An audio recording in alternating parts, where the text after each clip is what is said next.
അങ്ങനെ IPL-ൽ നിന്ന് പഞ്ചാബ് കിങ്സും ബാംഗ്ലൂർ റോയൽ ചലഞ്ചേഴ്സും തമ്മിലുള്ള മാച്ച് കഴിഞ്ഞിരിക്കുകയാണ്. 7 വിക്കറ്റിന്റെ മികച്ച വിജയമാണ് RCB സ്വന്തമാക്കിയിരിക്കുന്നത്. അക്ഷരാർത്ഥത്തിൽ പഞ്ചാബ് കിങ്സ് RCB-യുടെ മുന്നിൽ അടിയറ വെച്ചു എന്ന് വേണം പറയാൻ.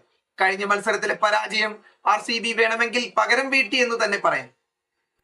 ആദ്യം ബാറ്റ് ചെയ്ത പഞ്ചാബ് കിങ്സിനെ നന്നേ പിഴച്ചു. ഓപ്പണർമാർ മാത്രമേ തിളങ്ങിയുള്ളൂ.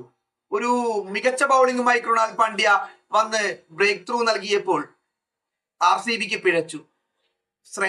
ക്യാപ്റ്റൻ ശ്രേയസ് അയ്യരുടെ വിക്കറ്റിന് പിന്നിലും കൃണാൽ പാണ്ഡ്യയുടെ ഒരു കൈകളുണ്ട്. അദ്ദേഹം അതിമനോഹരമായ ഒരു ക്യാച്ചിലൂടെയാണ് ശ്രേയസ് അയ്യരെ പുറത്താക്കിയത്. അവസാനം 20 ഓവറിൽ സാമാന്യം ഭേദപ്പെട്ട എന്ന് വേണമെങ്കിൽ പറയാവുന്ന ഒരു 156 എന്ന സ്കോറിൽ പഞ്ചാബ് കിങ്സ് എത്തിച്ചേരും. മറുപടി ബാറ്റിംഗിന് ഇറങ്ങിയ ആദ്യ ഓവറിൽ തന്നെ അർഷദീപ് സിംഗ് RCB-ക്ക് ഒരു കൊട്ടു കൊടുക്കുന്നുണ്ട് എന്ന് ഔട്ട് ആവുന്നു. പിന്നീട് അങ്ങോട്ട് RCB-ക്ക് തിരിഞ്ഞു നോക്കേണ്ടി വന്നിട്ടില്ല. കാരണം എന്നാന്ന് വെച്ച് കഴിഞ്ഞാൽ ദേവദത്ത് പടിക്കൽ ഈ ഒരു സീസണിൽ മികച്ച ബാറ്റിംഗ് ആണ് അദ്ദേഹം പുറത്തെടുക്കുന്നത്.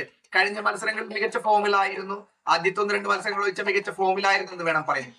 ഏറ്റവും എടുത്തു പറയേണ്ട കാര്യം വിരാട് കോഹ്ലി ആരാധകർക്കും RCB ആരാധകർക്കും എടുത്തു പറയേണ്ട കാര്യം എന്ന് പറഞ്ഞാൽ നമ്മുടെ കിങ് കോഹ്ലി ചേസ് മാസ്റ്റർ ആണെന്ന് അദ്ദേഹം വീണ്ടും വീണ്ടും തെളിയിച്ചുകൊണ്ടിരിക്കുകയാണ്.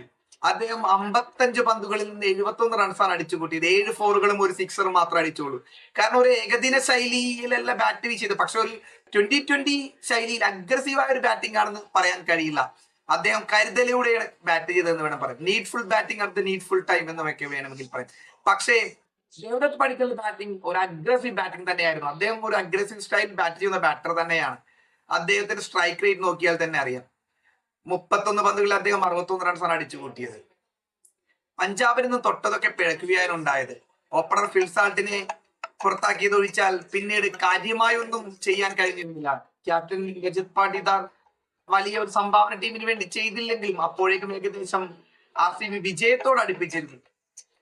ഏതായാലും ഇത്തവണ പ്ലേ ഓഫിൽ RCB-യും പഞ്ചാബും ഒക്കെ ഉണ്ടാകും. ഗുജറാത്ത് ടൈറ്റൻസും ഡൽഹി ക്യാപിറ്റൽസ് ഉണ്ടാകാനാണ് സാധ്യത.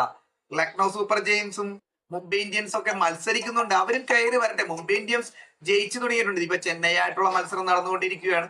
ജയിച്ചു കയറിയിട്ടുണ്ട്. ഏതായാലും മികച്ച മത്സരം കാണട്ടെ എന്ന് പ്രതീക്ഷിച്ചുകൊണ്ട് നിർത്തുന്നു. ഏതായാലും റോയൽ ചലഞ്ചേഴ്സ് ആരാധകർക്കും വിരാട് കോഹ്ലി ആരാധകർക്കും ഇന്ന് ഒരുപാട് സന്തോഷത്തിന്റെ ദിവസം. അടുത്ത വീഡിയോയിൽ കാണാം.